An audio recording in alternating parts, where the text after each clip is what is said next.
أعوذ بالله من الشيطان الرجيم. بسم الله الرحمن الرحيم. رب اشرح لي صدري ويسر لي أمري واحلل عقدة من لساني يفقه قولي واجعل لي وزيرا من أهلي. رب يسر ولا تعسر وتمم بالخير وبك نستعين. آمین. السلام علیکم ورحمۃ اللہ وبرکاتہ. ہم نے تفصیل کے ساتھ حضرت نوح علیہ السلام کا واقعہ پڑھا، سنا اور اس سے بہت سارے اصول وضع کیے. اللہ تعالیٰ سے دعا ہے کہ ان پر عمل کرنے کی توفیق عطا فرمائے. آج ہم حضرت نوح علیہ السلام کی دعائیں دیکھتے ہیں اور جانتے ہیں کہ کن کن حالات میں کس کس طرح انہوں نے رب العزت کو کن کن الفاظ میں پکارا، کس جذبے سے پکارا کہ ان کی دعاؤں کو شرف قبولیت حاصل ہوا.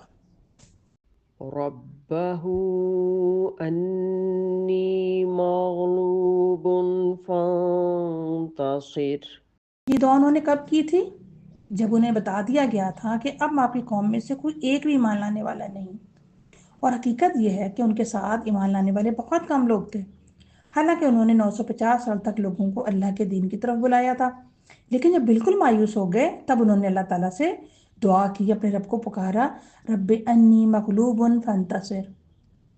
اور یہ دیکھیے کہ آپ کی قوم نے کس قدر ظالمانہ سلوک کیا آپ کے ساتھ، اپنے نبی کے ساتھ، وہ نبی جسے اللہ نے مقرر کیا تھا. اس کا نہ صرف انکار کیا بلکہ زبان سے مذاق اڑایا اور اس کے ساتھ ساتھ ڈانٹ ڈپٹ کی اور مغلوب بھی کر لیا. اور یہ بھی کہا کہ اے نوح، اگر تم باز نہ آئے تو پھر پتھر مار مار کر سنسار کر دیں گے. اتنے مشکل حالات میں انہوں نے اپنے رب کو پکارا اور ان کے رب نے ان کی دعا کو قبول کیا. انبیاء کی دعائیں ہمارے لیے بھی مشعل راہ ہیں. جب ہمیں بھی کوئی اس طرح کی مشکل صورتحال پیش آئے اور لگے کہ اب کوئی نکلنے کا راستہ نہیں ہے، بس اب تو کچھ نظر نہیں آ رہا، کچھ دکھائی نہیں دیتا، تو اس وقت اس دعا کو تہ دل سے مانگیے، گڑ گڑا کر مانگیے.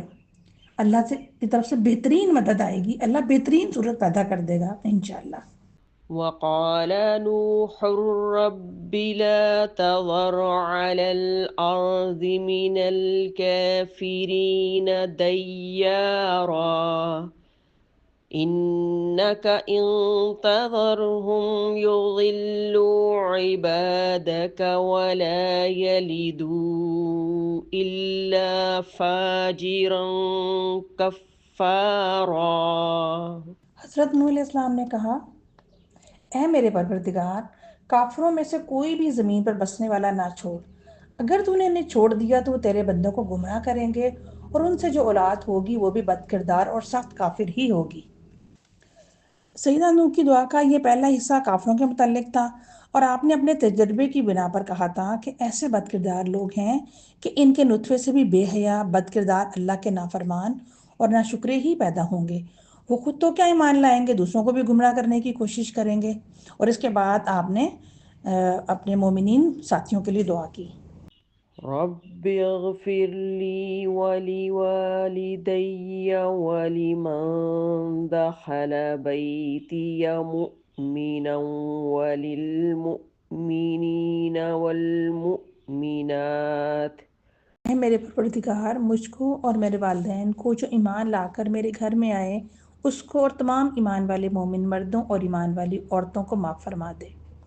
تو دعا کے اس حصے میں جو اپنے لیے اور جملہ مومنین کے لیے، اس میں خاصی لچک اور وسعت قلبی پائی جاتی ہے. یعنی سب سے پہلے اپنی بخشش کی، پھر والدین کی اور پھر مومنین کی بخشش کی دعا. اور اس میں اولاد اور باقی سب بھی بیچ میں ہی آ جاتے ہیں.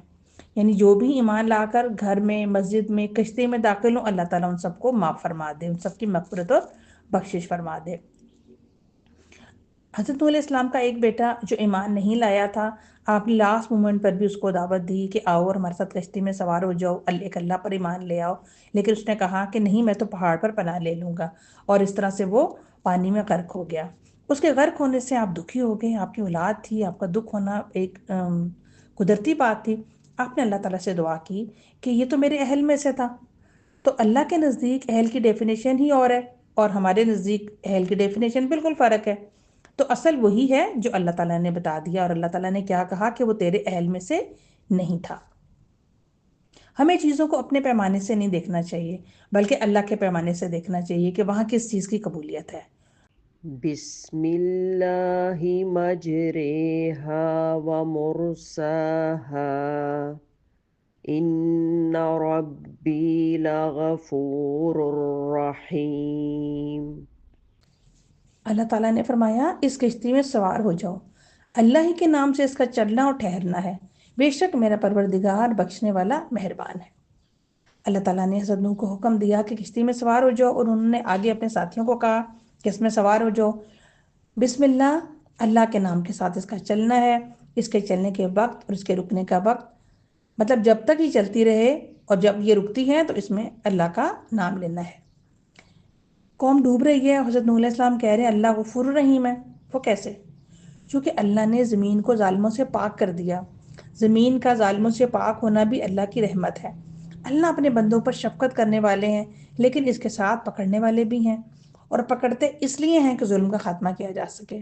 تو اس دعا کا آغاز حضرت نوح علیہ السلام نے کیا۔